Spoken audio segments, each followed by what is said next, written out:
सभी श्याम प्रेमी भक्तों को जय श्री श्याम। कैसे हैं आप सब? उम्मीद है सब अच्छे होंगे। प्रेमियों, आप सभी प्रेमी एकादशी का व्रत जरूर रखते होंगे।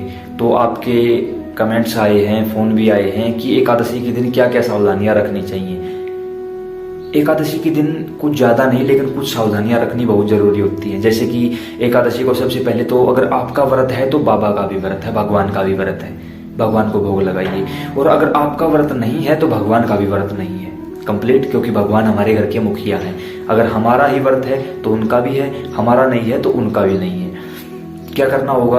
अगर आपका व्रत है तो भगवान को पीले फल, पीले फूल, धूप, दीप और पीले वस्त्र धारण करिए आप भी, ताकि एक पॉजिटिव एनर्जी आपके आसपास रहे, पॉजिटिव माहौल आपके आसपास बना रहे।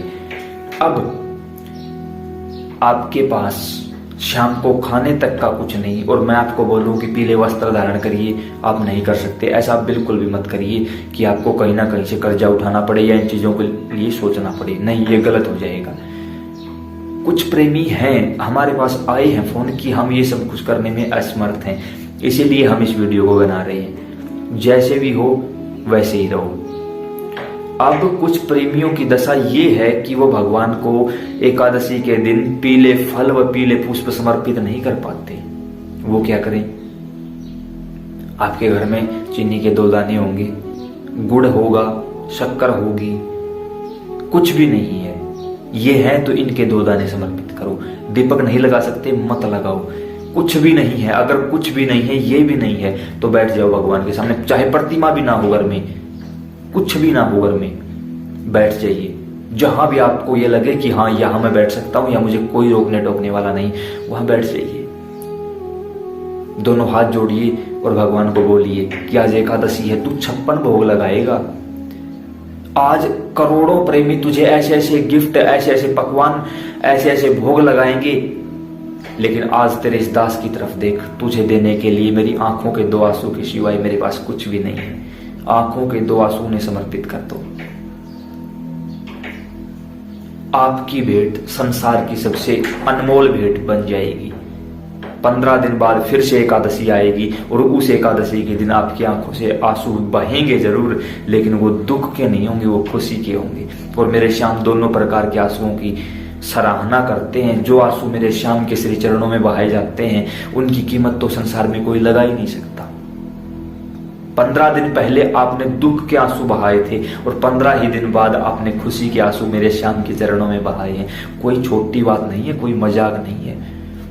क्या करना होगा? भगवान को पीले फलों का, पीले फूलों का, खुद भी पीले वस्त्र धारण करें। इस दिन गलती से भी, एकादशी के दिन गलती से भी घर में खीर या चावल का प्रसाद न बनने पाए, विशेष ध्यान रखें इस बात का। द्वादशी को आप खीर और चावल बना सकते हो, लेकिन एकादशी को नहीं बना सकते। इस दौरान सबसे बड़ा काम क्या करना होगा? ब्रह्मचर्य का पालन करना होगा। कंपलसरी है, जरूरी है। उसके साथ साथ घर में कोई किसी भी प्रकार का नशा न करे। लेकिन काफी महिलाओं के हमारे पास फोन आए हैं कि हमारे पति ड्रिंक करते हैं, वो हमारे समझाने के बावजूद नहीं मानते, वो इन सब चीजों में यकीन नहीं रखते। अब अगर मैं कहूं कि आप उनके साथ थोड़ा सा जबरदस्ती करिए तो ये गलत हो जाएगा, मार पिटाई का माहौल बन जाएगा, घर में झगड़े का माहौल बन जाएगा, आपको परेशानी होगी। आप ऐसा बिल्कुल भी ना करें। वो जो भी करते हैं बाबा के सामने हाथ जोड़कर कहें कि अब अगर इन्होंने कुछ भी किया तो ये मेरी गलती नहीं होगी, ये या तो इनकी गलती है या आपकी गलती है। आप इन्हें सही रास्ता दिखाइए, आप इन्हें सुधारोगे। हम व्रत करते हैं बाबा, तो इस व्रत को आपको ही पूरा करवाना होगा। फिर आगे बाबा जाने, बाबा का काम जाने, उन्हें एक साइड रहने दो। पहले आप कोशिश करिए, अगर वो माने तो, न माने तो उनके साथ किसी प्रकार का धक्का मत करिए। आप किसी प्रकार की मतलब ऐसी मजबूरी क्रिएट ना करें कि घर में झगड़े का माहौल बने। क्लियर? अगर कोई भी महिला, पुरुष या कोई भी एकादशी का व्रत करता है, इस दिन अगर आपने जानबूझकर या अनजाने में आप रोए, रोने का मतलब यहाँ कुछ और है, बाबा के सामने रोने का मतलब नहीं है। अगर दुखी हो तो बाबा के सामने रोओगे, और रो देना अच्छी बात है, दोबारा नहीं रोना पड़ेगा। लेकिन अगर आप किसी कारणवश रोए, घर में काम करते करते रोए या किसी और कारणवश रोए, या मन में झुंझलाहट पैदा की, मन में क्रोध पैदा किया, किसी की निंदा सुनी या किसी को की निंदा की, आपका व्रत उसी समय खत्म हो जाएगा। ये मजाक नहीं, कहीं आप लोगों को लगता हो कि हाँ हम अच्छे रहें इसलिए जानबूझकर ऐसी बातें बताई जाती है, नहीं। इससे हमारा जो उपवास है वो खंडित हो जाता है, अधूरा रह जाता है, वो बीच में टूट जाता है। और आप लोगों को ये बताने की आवश्यकता नहीं कि अधूरा समर्पण भगवान कभी स्वीकार ही नहीं करते। हम बार बार वीडियो में बताते हैं ना कि जो भी चाहे 2 दाने चावल के भगवान को समर्पित करो, एकादशी को नहीं करने हैं, एक उदाहरण दे रहा हूं, चाहे 2 दाने चावल की चीनी के समर्पित करो, लेकिन वो पूरे होने चाहिए, जो पुष्प है वो कंप्लीट होने चाहिए, क्योंकि भगवान का समर्पण हमेशा पूरा होता है, अधूरा नहीं होता। और अगर क्रोध किया, रोए, किसी की निंदा चुगली की, तो इसका मतलब आपके उपवास में कहीं ना कहीं बाधा उत्पन्न हुई है, कहीं ना कहीं कमजोरी आई है, और कमजोर चीजें भगवान को बिल्कुल भी पसंद नहीं है। टूटी हुई, बिखरी हुई, खंडित वस्तुएं भगवान कभी स्वीकार नहीं करते।